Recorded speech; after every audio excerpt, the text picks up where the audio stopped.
Sir வணக்கம் sir. எப்படா இருக்க? சார் நல்லா இருக்கேன் சார். நீங்க எப்படி சார் இருக்கீங்க? நல்லா இருக்கேன்டா. ஆளே காணோம், ரொம்ப நாளாக காணாமல் போயிட்டுக்கிறேன். ஆமாம் சார். எக்ஸாம் எல்லாம் கம்ப்ளீட் ஆயிடுச்சா?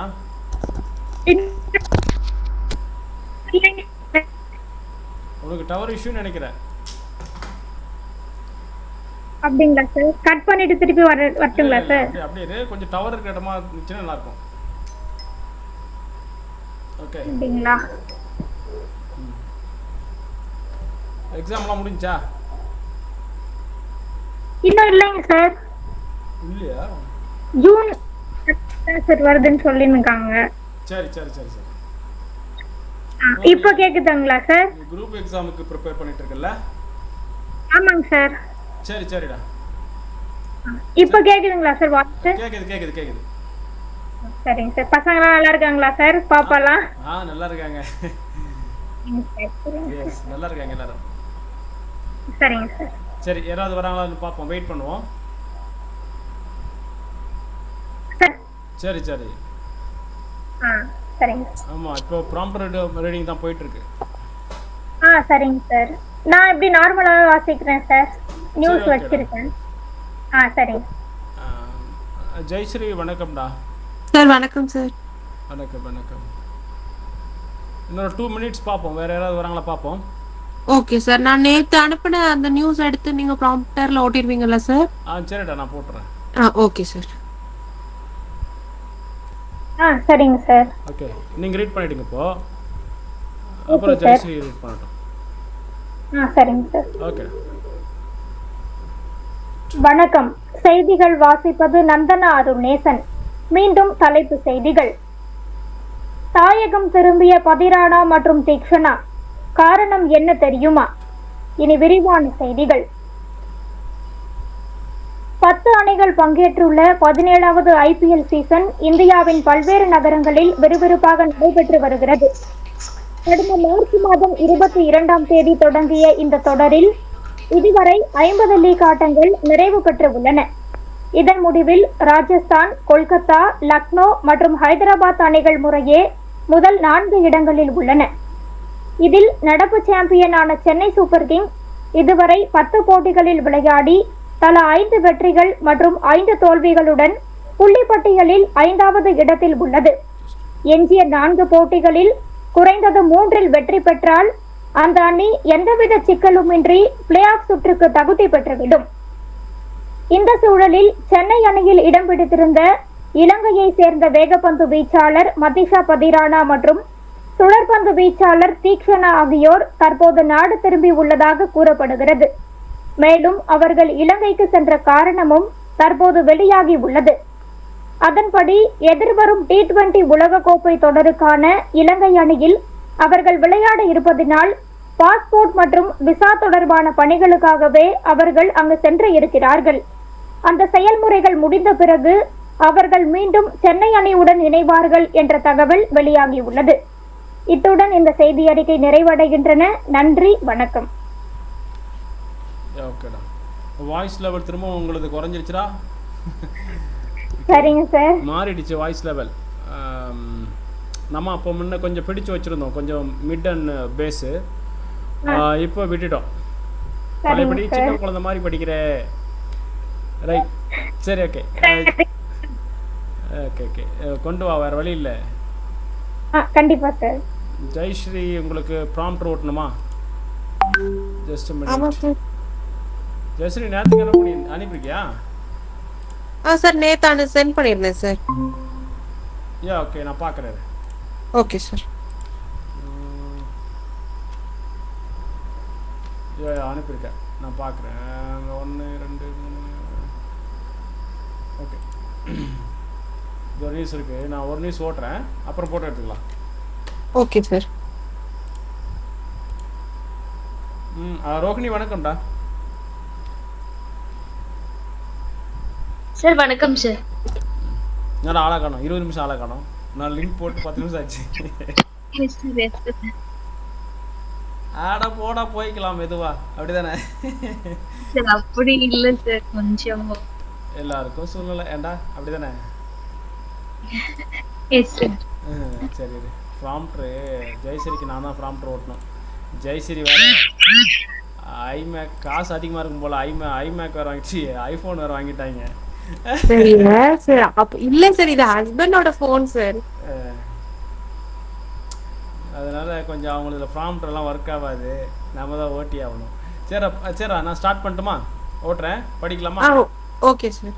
Okay, share screen and screen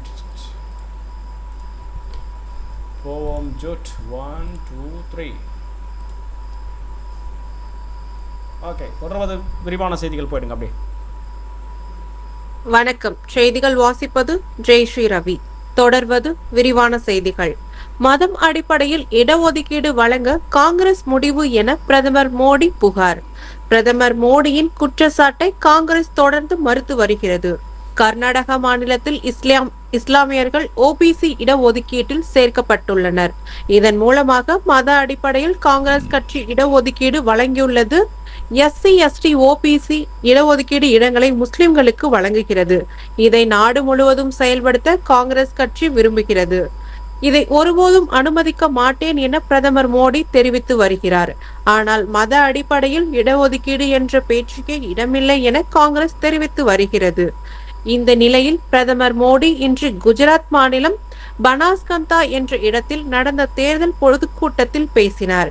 அப்போது பிரதமர் மோடி பேசியதாவது: காங்கிரஸ் கட்சி அதன் கூட்டணி கட்சிகள் மத அடிப்படையில் இடஒதுக்கீட்டை தவறாக பயன்படுத்த மாட்டோம் அல்லது அரசியலமைப்போடு விளையாட மாட்டோம் அல்லது மத அடிப்படையில் இடஒதுக்கீடு வழங்க மாட்டோம் என அறிவிக்க வேண்டும் என்பதில் காங்கிரஸ் கட்சியின் இளவரசருக்கு சவால் விடுகிறேன். மத அடிப்படையில் இடஒதுக்கீடு வழங்க மாட்டோம் என காங்கிரஸ் எழுத்துப்பூர்வமாக அளிக்க வேண்டும். இது மோடி என்பதை காங்கிரஸ் மற்றும் அதன் கூட்டணி கட்சிகள் கவனமாக கேட்க வேண்டும். நான் உயிரோடு இருக்கும் வரை அரசியலமைப்பு பெயரில் இடஒதுக்கீடு விளையாட்டை விளையாட நான் அனுமதிக்க மாட்டேன். இவ்வாறு மோடி தெரிவித்துள்ளார். இத்துடன் செய்திகள் நிறைவடைகின்றன. நன்றி, வணக்கம். ரோகிணி, நீங்கடா, உங்களுக்கும் ப்ராம்ப்டர் இருக்கா? நான் ஓட்டணுமா? இருக்கு சார், ப்ராம்ப்டர் இருக்கு. போகலாம்.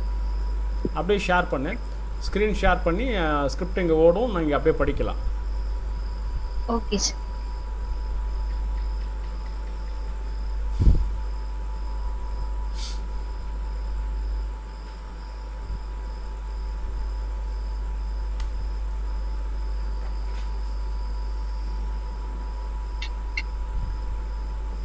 அது இல்லை சார், நான் ஸ்டார்டிங்ல இருந்தே எப்படி சொல்றது, நான் படிச்சிருக்கலாம் வேற இன்ஸ்டியூட் போய். ஆனால் ஸ்டார்டிங்ல இருந்தே நீங்க என்ன கைட் பண்றீங்கல்ல, ஸோ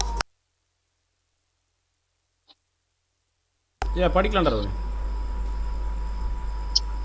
ஷாரா இருக்கான்னு தெரியலைங்களே சார், எனக்கு எதுவும் வரவே இல்லை. புரியலடா, எனக்கு ஷாரா இருக்கானே தெரியலையே சார். ஷேர் ஆயிடுச்சு. இப்போ நீ ப்ராம்ப்டர் ஆன் பண்ணி உனது மினிமைஸ் பண்ணி ப்ராம்ப்டர் ஆன் பண்ணி படிச்சுன்னா அப்போ இங்கே தெரியும். அவ்வளோதான். உன் மொபைல் மினிமைஸ் பண்ணிவிடு, பேக் போய்ட்டு இல்லை மினிமைட் பண்ணி சென்டர் பட்டன். ஓகே, இப்போ ப்ராம்ப்டர் போ. இப்போ ப்ராம்ப்டர் எடுத்து அப்படி ப்ளே பண்ணு. ஜஸ்ட் ஓகே, ஸ்கிரிப்ட் ஓகே பண்ணு. ரைட், உன் ஸ்கிரிப்ட் எங்கே இருக்குன்னு நினைக்கிறேன். இருக்கு. இதை வேற ப்ரோ வெர்ஷன் வேற போட்டு வச்சிருக்கியா? ரைட், போலாம்.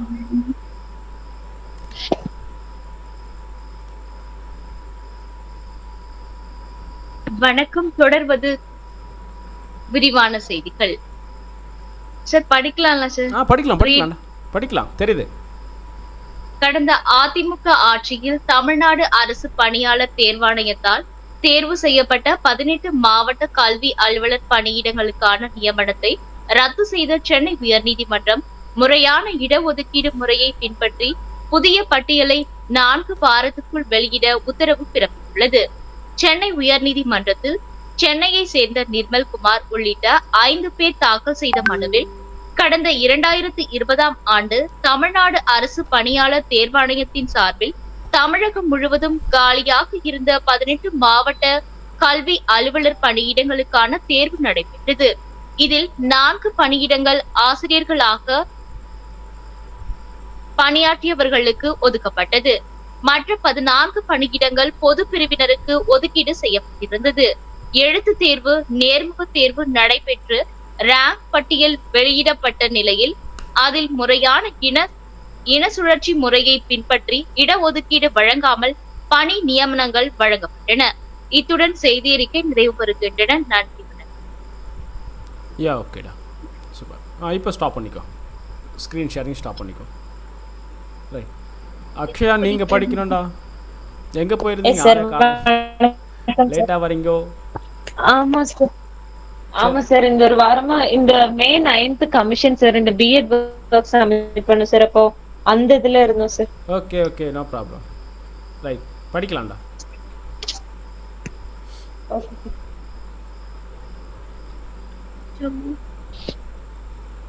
தொடர்வது விரிவான செய்திகள். நாமக்கல் மாவட்டம் திருச்செங்கோட்டை சேர்ந்த தனுஷ் கோவை மாவட்டம் குனியமுத்தூர் கிருஷ்ணா பொறியியல் கல்லூரி விடுதியில் தங்கி முதலாம் ஆண்டு படித்து வந்தார். இதனிடையே தனுஷ் நேற்று சக மாணவர்களுடன் விளையாடி கொண்டிருந்த நிலையில் கழிவறைக்குள் சென்ற தனுஷ் அங்கு தவறுதலாக வழுக்கி விழுந்ததாக கூறப்படுகிறது. கீழே விழுந்த மாணவனுக்கு தலையில் பலத்த காயம் ஏற்படவே உடனடியாக அவரை அருகில் இருந்த தனியார் மருத்துவமனைக்கு கல்லூரி நிர்வாகம் அழைத்து சென்றுள்ளது. அங்கு மாணவனை பரிசோதித்த மருத்துவர்கள் அவர் ஏற்கனவே இறந்துவிட்டதாக தெரிவித்துள்ளனர். மாணவனின் மரணம் தொடர்பாக கல்லூரி நிர்வாகம் முறையாக விளக்கம் அளிக்கவில்லை என்ற பெற்றோரின் குற்றச்சாட்டு தொடர்பாக குனியமுத்தூர் காவல்துறையினர் வழக்கு பதிவு செய்து விசாரணை மேற்கொண்டு வருகின்றனர். இதேபோன்று சரவணப்பட்டியில் செயல்பட்டு வரும் தனியார் செவிலியர் கல்லூரியில் கன்னியாகுமரி மாவட்டத்தை சேர்ந்த பபிஷா என்ற மாணவி முதலாம் ஆண்டு படித்து வந்துள்ளார். நேற்று காலை கல்லூரி விடுதி கட்டிடத்தின் 4வது மாடியில் இருந்து திடீரென கீழே குதித்து தற்கொலைக்கு முயற்சித்துள்ளார். கீழே விழுந்ததில் படுகாயமடைந்த மாணவியை மீட்டு தனியார் மருத்துவமனையில் சிகிச்சை அளிக்கப்பட்டு வந்த நிலையில் சிகிச்சை பலனின்றி மாணவி பரிதாபமாக உயிரிழந்தார். மரணம் தொடர்பாக சரவணப்பட்டி காவல்துறையினர் விசாரணை மேற்கொண்டு வருகின்றனர். இதேபோன்று தஞ்சை மாவட்டத்தை சேர்ந்த பவித்ரா கருமத்தம்பட்டியில் உள்ள தனியார் பொறியியல் கல்லூரியில் முதலாம் ஆண்டு படித்து வந்தார். கல்லூரி தேர்வு முடிவுகள் வெளியான நிலையில் பவித்ரா சில பாடங்களில் மதிப்பெண் குறைவாக பெற்றதாக கூறப்படுகிறது. இதனால் மன உளைச்சலில் இருந்த மாணவி சக தோழிகள் வகுப்புக்கு சென்ற நிலையில் விடுதியில் தூக்கிட்டு தற்கொலை செய்து கொண்டார். கோவையில் வெவ்வேறு கல்லூரிகளில் மாணவர்கள் அடுத்தடுத்து தற்கொலை செய்து கொண்ட சம்பவம் சக மாணவர்கள், பெற்றோர் மற்றும் காவல்துறையினர் மத்தியில் பெரும் அதிர்ச்சியை ஏற்படுத்தியுள்ளது. இத்துடன் செய்திகள் நிறைவடைகின்றன. நன்றி, வணக்கம். ஓகே ஓகே, ப்ராம்ப்டர் கரெக்டாக பிடிச்சி படிக்கிறீங்க. Okay, right. நந்தனா நீங்கள் இல்லை, நந்தனா ரோகிணி படிச்சுட்டாங்க. ஓகே நந்தனா, நீங்கள் தான் படிக்கணும்டா. சரிங்க சார். ஓகே, வணக்கம். மீண்டும் தலைப்பு செய்திகள். வசந்த பாலனே தலைமை செயலகம் சீரீஸ் ஃபர்ஸ்ட் லுக் மற்றும் டீசர் வீடியோ வெளியீடு. இனி விரிவான செய்திகள். வெயில், அங்காடி தெரு, அரவான் உள்ளிட்ட சில ஹிட் படங்களை கொடுத்தவர் இயக்குனர் வசந்த பாலன்.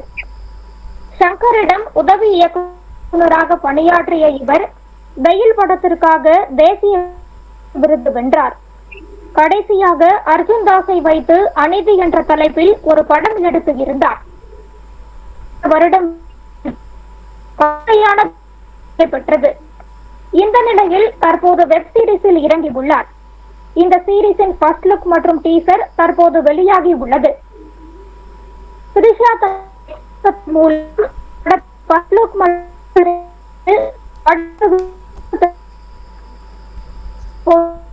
கிஷோர் மட்டும் செய்தித்தாள் வாசிக்கும்படியான புகைப்படம் இடம்பெற்றிருக்கிறது. இந்த சீரியல் தலைமை செயலகம் என இதில் கிஷோர் முதன்மை கதாபாத்திரத்தை முக்கிய கதாபாத்திரங்களில்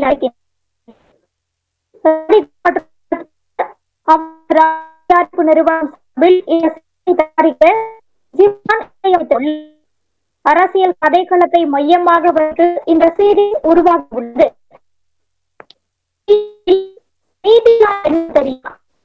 செஞ்ச தப்புக்கு தண்டனை வாங்கி தரதா, இல்லை தப்பே செய்யக்கூடாதுங்கிற பயத்தை ஏற்படுத்துறது.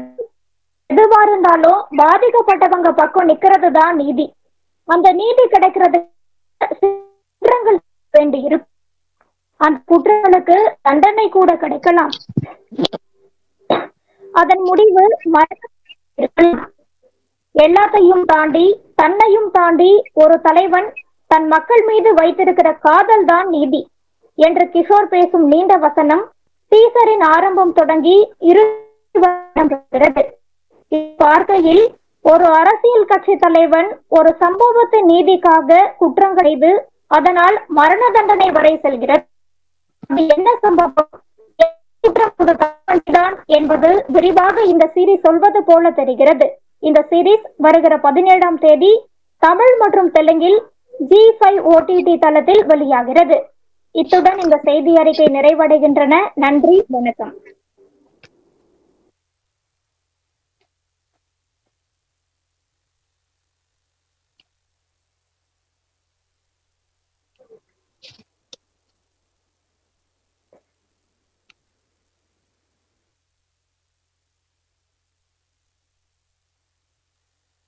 சார், ஓகேடா.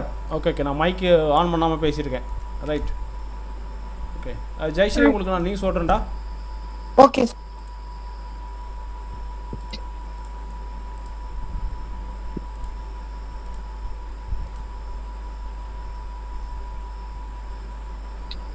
போலாம், படிக்கலாம். தொடர்வது விரிவான செய்திகள். கல்குவாரியில் ஏற்பட்ட வெடி விபத்தில் 3 தொழிலாளர்கள் உயிரிழந்தனர். வெடி விபத்து தொடர்பாக போலீசார் விசாரணை மேற்கொண்டு வருகின்றனர். விருதுநகர் மாவட்டம் காரியாபட்டியை அடுத்த ஆவியூர் அருகே உள்ள கீழ உப்பிலிக்குண்டு கிராம பகுதியில் தனியாருக்கு சொந்தமான கல்குவாரி ஒன்று செயல்பட்டு வருகிறது. இந்த கல்குவாரியில் இன்று நிகழ்ந்த எதிர்பாராத வெடி விபத்தில் 3 தொழிலாளர்கள் உயிரிழந்தனர். குவாரியில் உள்ள குடோனில் வெடிமருந்துகளை இறக்கிய போது விபத்துகள் ஏற்பட்டுள்ளது. கல்குவாரியை மூட வலியுறுத்தி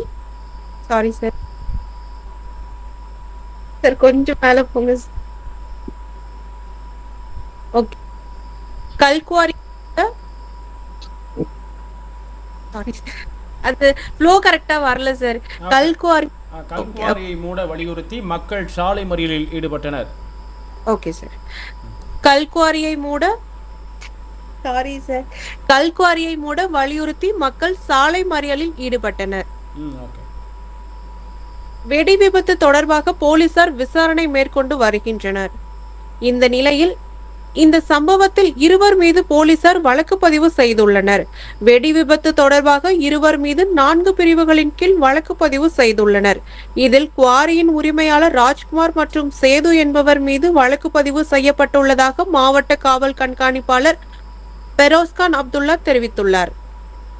இத்துடன் செய்திகள் நிறைவடைகின்றன. நன்றி, வணக்கம். சார், அந்த இடத்துல எனக்கு ஃப்ளோ கொஞ்சம் கட் ஆச்சு சார். அதான் சார். எஸ், அது மாதிரி வார்த்தையை ரொம்ப பிரித்து படிக்காதீங்க. ஒரு 3-4 வார்த்தைகளை ஏறி இறங்க பாருங்க. Okay sir. Okay sir. ஏன்னா மாடுலேஷன் கட் ஆகுது உங்களுக்கு. Okay sir. சரி, ஓகே. அடுத்தது ரோகிணி, நீங்கடா.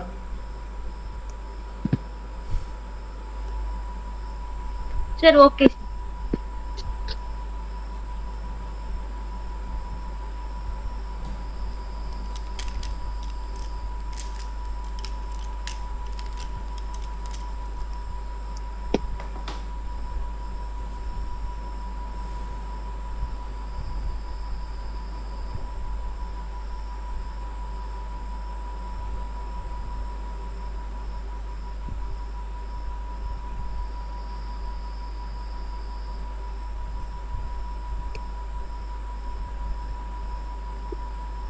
சார், என்னோட ஸ்கிரீன் வியூ ஆகுதுங்களா சார்?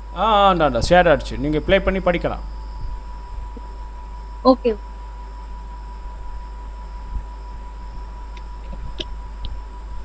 வணக்கம். தொடர்வது விரிவான செய்திகள். பவானிசாகர் அணையின் நீரிருப்பு 3.40 TMC ஆக சரிந்துள்ள நிலையில் நீர்த்தேக்கத்தில் மறைந்திருந்த தனாய்க்கன் கோட்டை மற்றும் மாதவராய பெருமாள் கோயில் வெளியே தெரிய தொடங்கியுள்ளது. ஈரோடு மாவட்டத்தில் பவானி சாகர் அணை கட்டும் பணி 1948ஆம் ஆண்டு தொடங்கியது.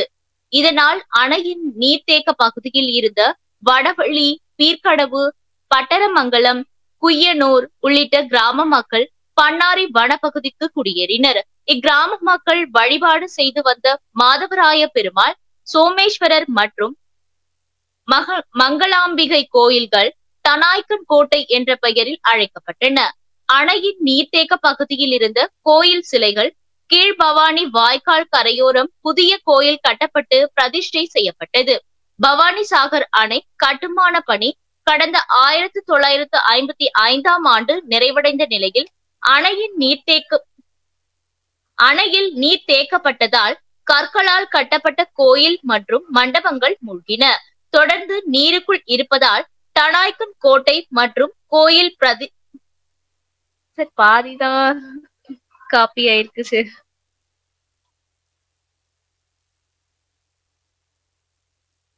ஓகே நோ ப்ராப்ளம்டா விட்றா.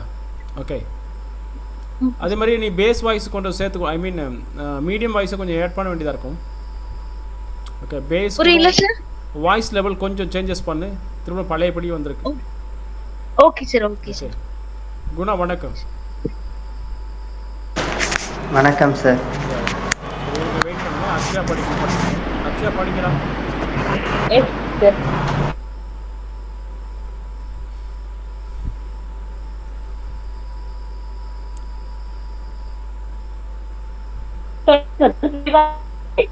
திருப்பத்தூர் மாவட்டம் ஜோலார்பேட்டை ரயில் நிலையத்தில் இன்று நடைமேடை 4 தானாப்பூரிலிருந்து பெங்களூரு வரை செல்லும் சங்கமித்ரா விரைவு ரயில் வந்து கொண்டிருந்தது. அப்போது 30 வயது மதிக்கத்தக்க வட மாநில வாலிபர் ஒருவர் திடீரென நடைமேடையில் இருந்து இறங்கி நடந்து வந்து சங்கமித்ரா விரைவு ரயில் முன்பு பாய்ந்து தற்கொலை செய்து கொண்டார். மேலும் இதனைத் தொடர்ந்து ரயில் முன் பாய்ந்து உயிரிழந்த நபரின் உடலை மீட்ட ஜோலார்பேட்டை ரயில்வே காவல்துறையினர் பிரேத பரிசோதனைக்காக திருப்பத்தூர் அரசு மருத்துவமனைக்கு அனுப்பி வைத்தனர். தொடர்ந்து இச்சம்பவம் குறித்து ஜோலார்பேட்டை ரயில்வே காவல்துறையினர் வழக்கு பதிவு செய்து இறந்தவர் யார், எந்த பகுதியை சேர்ந்தவர், எதற்காக தற்கொலை செய்து கொண்டார் என பல்வேறு கோணங்களில் விசாரணை மேற்கொண்டு வருகின்றார். மேலும் அந்த இளைஞர் ரயில் முன் பாய்ந்து தற்கொலை செய்து கொள்ளும் சிசிடிவி காட்சிகள் வெளியாகி தற்போது பரபரப்பை ஏற்படுத்தியுள்ளது. இத்துடன் செய்திகள் நிறைவடைகின்றன. நன்றி, வணக்கம். ஸ்டார்டிங்கில் மட்டும் கொஞ்சம் வாய்ஸ் கேட்காம போச்சு. டவர் இஷ்யூ இருக்கு உனக்கு. ஓகே, பரவாயில்ல. குணா நீங்கள் படிக்கலாம். குணா சாப்பிட்டாச்சா? இப்போதான் சார் போயிட்டு வந்தேங்க சார். சரி, படிக்கலாம். Okay sir.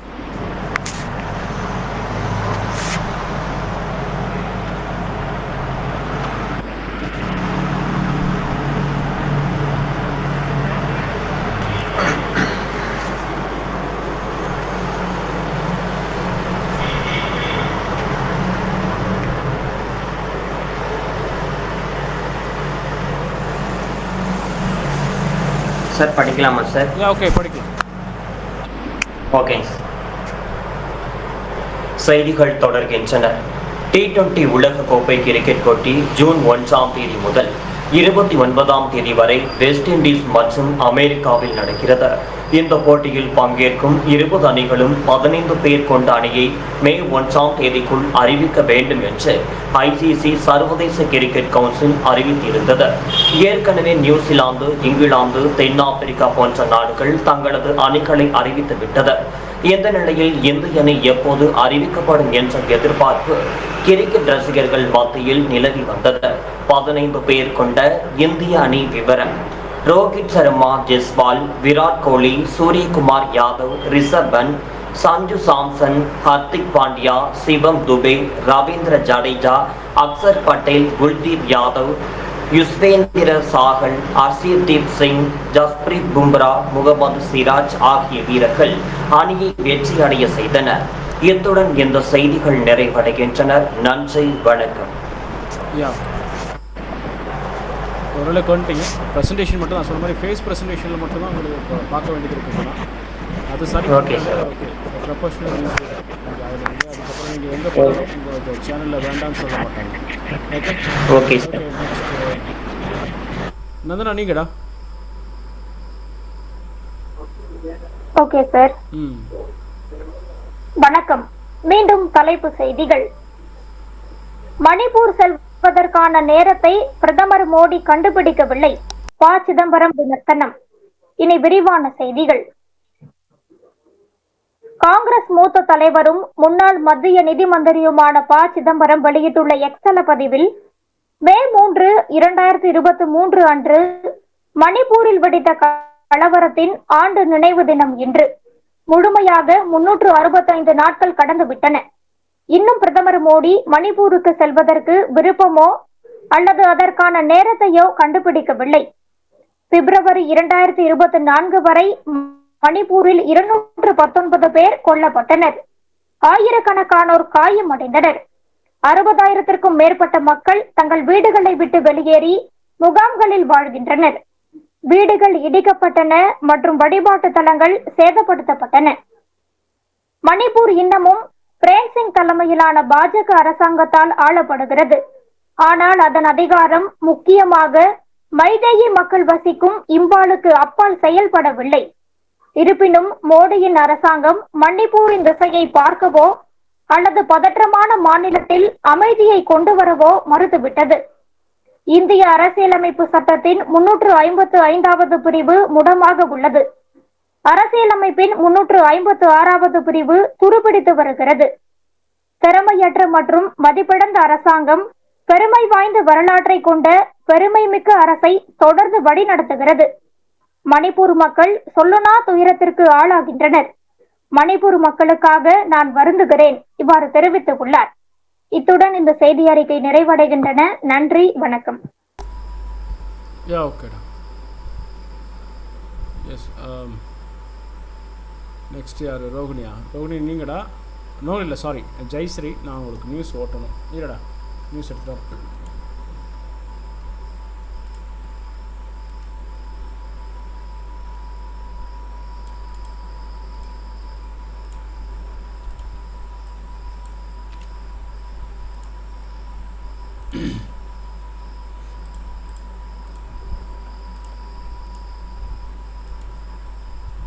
ஜெயஸ்ரீ போலாம். தொடர்வது விரிவான செய்திகள். வேலூர் மாவட்டத்தில் இன்று 107 டிகிரி பாரன்ஹீட் வரை வெப்பம் பதிவானது.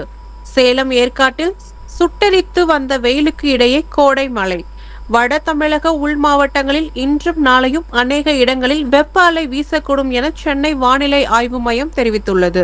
குறிப்பாக மே மாதம் 4ஆம் தேதி முதல் மே மாதம் 6ஆம் தேதி வரை வட தமிழக உள் மாவட்டங்களில் ஒரு சில இடங்களில் வெப்ப அலை வீசக்கூடும் என கூறப்பட்டுள்ளது. தமிழ்நாட்டில் வெப்ப அலை மேலும் தீவிரமடையும் எனவும் வானிலை ஆய்வு மையம் எச்சரிக்கை விடுத்துள்ளது. இன்று வேலூரில் 107 டிகிரி பாரன்ஹீட் கொளுத்தி வந்த நிலையில் திடீரென ஆலங்கட்டி மழை பெய்ததால் மக்கள் மகிழ்ச்சி அடைந்துள்ளனர். வேலூர் மாவட்டத்தில் இன்று 107 டிகிரி பாரன்ஹீட் வரை வெப்பம் பதிவானது. இந்நிலையில் பேரணாம்பட்டு, குடியாத்தம் சுற்று வட்டார பகுதிகளில் ஆலங்கட்டியுடன் மழை பெய்ததால் சற்று வெப்பம் தணிந்தது. இதனால் பொதுமக்கள் மகிழ்ச்சி அடைந்தனர். இதேபோல் ராசிபுரத்தில் வெளியில் சுட்டெரித்து வந்த வெயிலுக்கு நடுவே திடீரென கோடை மழை பெய்தது. இதேபோல் சேலம் ஏற்காட்டில் சுட்டெரித்து வந்த வெயிலுக்கு இடையே கோடை மழை கொட்டியது. அரை மணி நேரத்திற்கும் மேலாக மழை கொட்டியதால் அங்கு வெயிலின் தாக்கம் சற்று குறைந்தது. இத்துடன் செய்திகள் நிறைவடைகின்றன. நன்றி, வணக்கம். ஓகே. நெக்ஸ்ட் ரோகிணி நீங்கடா. Okay sir.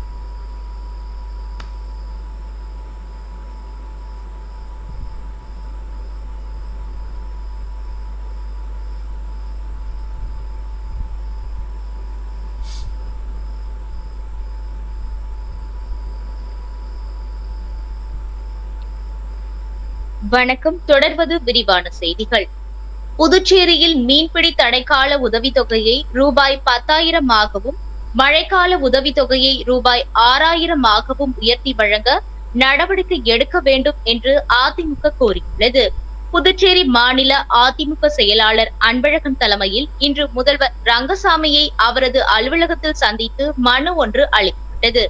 அந்த மனுவில் புதுச்சேரி மாநிலத்தில் உள்ள மீனவர்களுக்கு மத்திய அரசின் வழிகாட்டுதலின்படி மீன்பிடி தடைக்காலம், பெருமழை காலத்தில் நிவாரண உதவி வழங்கப்படுகிறது. இந்தியாவில் அனைத்து மாநிலங்களிலும் இவ்விரு திட்டங்களில் மீனவர்களுக்கு நிவாரண உதவிகள் வழங்கப்படுகிறது. அண்டை மாநிலமான தமிழகத்தை பொறுத்தமட்டில் அதிமுக ஆட்சியில் மீன்பிடி தடைக்காலத்துக்கு ரூபாய் 8000, மழைக்கால நிவாரண உதவியாக ரூபாய் 6000 என ஒவ்வொரு மீனவர்களுக்கும் வழங்கப்பட்டது. இவ்விரண்டு திட்டங்களில் தங்கள் தலைமையிலான புதுச்சேரி அரசானது மீன்பிடி தடைக்காலத்துக்கு ரூபாய் 6500 மழைக்கால நிவாரண உதவி தொகையாக ரூபாய் 3000 வழங்கப்படுகிறது.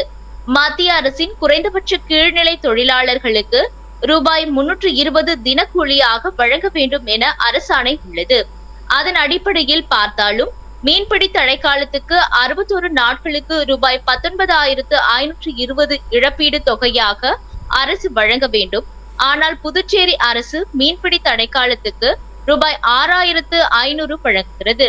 மத்திய அரசால் அறிவிக்கப்படும் மீன்பிடி தடைக்காலத்துக்கு மத்திய அரசும் நம் மாநிலத்துக்கு நிதியுதவி அளிக்கிறது. இந்நிலையில் 1/3 பங்கு நிவாரண உதவியை கூட நாம் மீனவர்களுக்கு வழங்காதது சரியான முடிவு அல்ல. புதுச்சேரி பகுதியில் 2 கிலோமீட்டர் தொலைவில் உள்ள தமிழக மீனவ கிராமங்களான கோட்டக்குப்பம், பெரிய முதலியார் சாவடி, தந்திரையான் குப்பம் உள்ளிட்ட பகுதிகளில் மீன்பிடி தடைக்கால நிவாரணம் ரூபாய் 8000, மழைக்கால நிவாரணம் ரூபாய் 6000 வழங்கும் போது நாம் அவர்களை விட குறைந்த மானிய உதவி வழங்குவது சரியானது அல்ல. எனவே முதல்வர் இதில் உள்ள உண்மை நிலையை உணர்ந்து மீன்பிடி தடைக்கால நிவாரண உதவியாக ரூபாய் 10,000 மழைக்கால உதவி தொகையை ரூபாய் 6000 வழங்க உரிய நடவடிக்கை எடுத்து இவ்வாண்டிலேயே அறிவிக்க வேண்டும் என்று அதிமுக மனுவில் கூறப்பட்டுள்ளது. இத்துடன் செய்தியறிக்கை நிறைவு பெறுகின்றன. நன்றி, வணக்கம். அக்ஷயா, நீங்க படிக்கணும். Yes sir.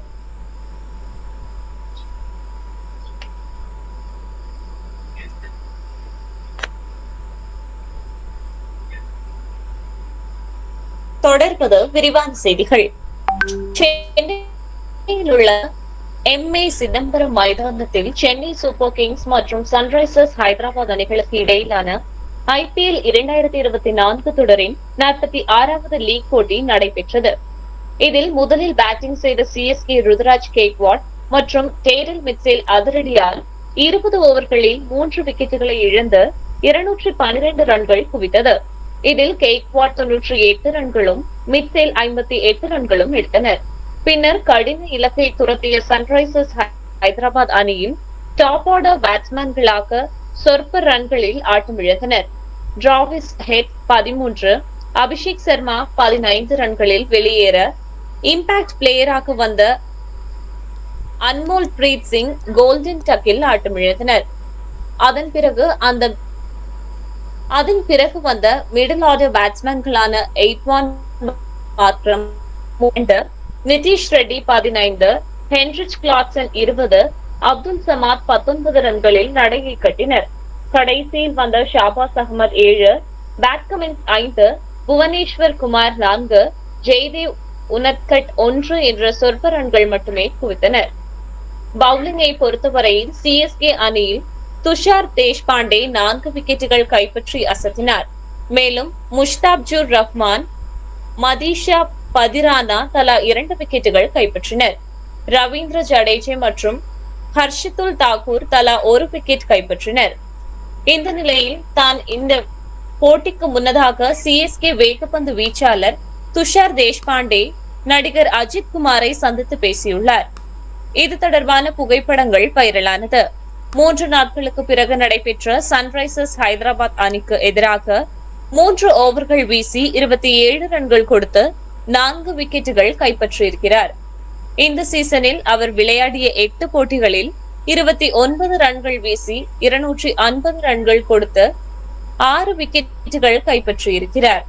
ஆனால் அஜித்தை சந்தித்த பிறகு அவர் முதல் முறையாக IPL கிரிக்கெட்டில் 4 விக்கெட்டுகள் கைப்பற்றியிருக்கிறார். இதற்கு முன்னதாக அவர் 3இல் 45 விக்கெட்டுகள் கைப்பற்றியதே அதிகபட்சமாக இருந்தது. இதேபோன்று சன்ரைசர்ஸ் ஹைதராபாத் அணியில் இடம்பெற்று விளையாடி வரும் தமிழக வீரர் நடராஜன் தனது பிறந்த நாளை அஜித்துடன் இணைந்து கொண்டாடினார். அதன் பிறகு நடந்த போட்டியில் சென்னை சூப்பர் கிங்ஸ் அணிக்கு எதிரான போட்டியில் ஒரு விக்கெட்டுகள் கைப்பற்றியிருந்தார் என்பது குறிப்பிடத்தக்கது. இத்துடன் செய்திகள் நிறைவடைகின்றன. நன்றி, வணக்கம். ஓகே, ஒரே ஒரு இடத்துல அந்த தான் மட்டும் பிரித்து படிச்சிங்கடா. பிறகு தான் அந்த தான் மட்டும் பிரித்து படிச்சிங்க, அதுக்கு சேர்த்து படிச்சிருக்கணும். ஓகே, வேறு ஒன்றும் மிஸ்டேக்கும் இல்லை. Right, okay. நெக்ஸ்ட் குணா, நீங்களா? ஓகே.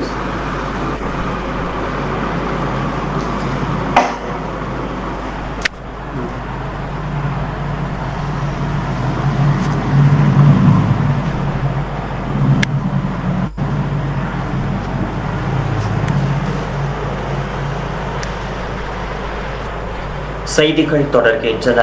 இந்தியாவில் 2020ஆம் ஆண்டு மத்தியில் கொரோனா நோய் தொற்று பரவல் தீவிரமடைந்தது. அதன் பின்னர் அடுத்து முதல் அலை, இரண்டாம் அலை என பரவி மக்களிடையே பெரும் பாதிப்புகளை ஏற்படுத்தியது. இந்த சூழலில் அதனை தடுக்கும் மற்றும் கட்டுப்படுத்தும் நடவடிக்கையாக தடுப்பூசி போடும் பணிகள் தீவிரப்படுத்தப்பட்டன. அந்த வகையில் கோவிஷீல்டு, கோவைஷீல்டு மற்றும் கோவாக்சின் தடுப்பூசி போட்டுக்கொள்ள மத்திய அரசு அனுமதி அளித்தது. கோவேக்சின் தடுப்பூசியை இந்திய மருத்துவ ஆராய்ச்சி கவுன்சிலுடன் இணைந்து ஹைதராபாத்தில் உள்ள பாரத் பயோடெக் நிறுவனம் தயாரித்தது. இதன் செயல்திறன் 81% என தெரிவிக்கப்பட்டது. ஆக்ஸ்போர்ட் பல்கலைக்கழகம் மற்றும் இங்கிலாந்து நாட்டைச் சேர்ந்த ஆஸ்ட்ராஜெனேகா நிறுவனம் இணைந்து கண்டுபிடித்த கோவிஷீல்டு தடுப்பூசியை புனேவில் உள்ள சீரம் நிறுவனம் தயாரித்தது. இதன் செயல்திறன் 70% என அப்போது தெரிவிக்கப்பட்டது. நம்முடைய நாட்டில் கோடிக்கணக்கானோர் இந்த இரு வகை தடுப்பூசிகளை அதிகம் பயன்படுத்தினர்.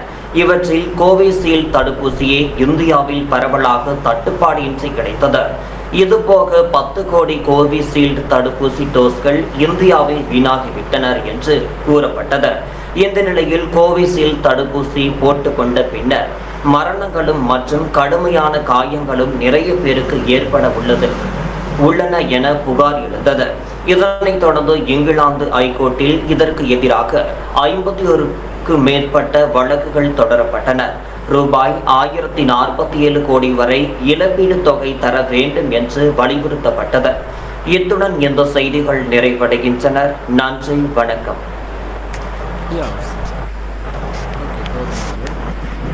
கரெக்டாக ப்ராம்ப்டர் ரீடிங் வந்து இந்த மந்த்து 15ஆம் தேதியோடு முடிச்சுட்டு அதுக்கப்புறம் ஒரு 15 நாள் ஃபேஸ் ப்ரெசன்டேஷன் போகும். கம்பல்சரி எல்லாமே லைவில் வந்து படிக்கணும். அப்படி ஆன்லைனில் லைவில் வர தயங்குறவங்க நேரில் ஒரு மாதம் வந்து ட்ரைனிங் எடுத்துகிட்டு போகலாம். ஓகே, எனக்கு ஆன்லைனில் நான் முகத்தை காட்ட மாட்டேன் அப்படின்றவங்க நேரில் வந்து ட்ரைனிங் எடுத்துகிட்டு போகலாம். ரைட், ஸோ இதுதான் என்னுடைய கண்டிஷன். 15ஆம் தேதியோட ப்ராம்ப்டர் ரீடிங் முடிஞ்சிடும். ஏன்னா அது போதும், எல்லோரும் நிறையா நல்லாவே பிடிச்சி படிக்கிறீங்க. இப்போ ஃபேஸ் ப்ரெசன்டேஷன் பார்க்கணும். எல்லாருக்கிட்டையும் ஸ்டாண்ட் இருக்குது. முடிஞ்சால் கிளாஸில் லைவில் வந்து படிக்க பாருங்கள். அதில் பயப்படுறவங்க வந்து நேரில் வந்துடுங்க. That's all. இங்கே மேன்ஷன் இருக்குது. மாதம் 5000 ஆகும். ஒரு மாதம் வந்தால் கூட போதும். சாப்பாடு ரூமெல்லாம் சேர்த்து 5000 ஆகும். ஒரு மாதம் வந்து ட்ரைனிங் எடுத்துகிட்டு போயிடுங்க. Okay, right. எல்லாருக்கும் கேட்டிருக்குன்னு நினைக்கிறேன். ரைட், யாருக்காவது காது கேட்டா இல்லையா? ஓகே, ரைட், புரிஞ்சு. ஸோ இதுதான் வந்து அதுதான் ஒன்று ஆன்லைனில் படிக்க பாருங்கள், இல்லைனா நேரில் வந்துட பாருங்கள். 2 தான் ஐடியா. ப்ராம்ப்டர் ரீடிங் 15ஆம் தேதியோட முடிச்சிருவேன். ஏன்னா எல்லாருமே ஓரளவுக்கு ப்ராம்ப்டர் பிடிச்சி படிக்கிறீங்க, அதுவே போதுமானது. ரைட், வீட்டில் திட்டுவாங்க, எனக்கு ஆன்லைனில் வந்தால் எனக்கு முகத்தை யாராவது மாஃபிங் பண்ணிவிடுவாங்கன்ற பயப்படுறவங்க நேரில் வந்துடுங்க. That's all. Right, okay. இன்றைக்கி கிளாஸ் போதும். நாளைக்கு மீட் பண்ணலாம். Okay, thank you. குட் நைட் எல்லாரும். Thank you sir. Thank you. Okay, thank you.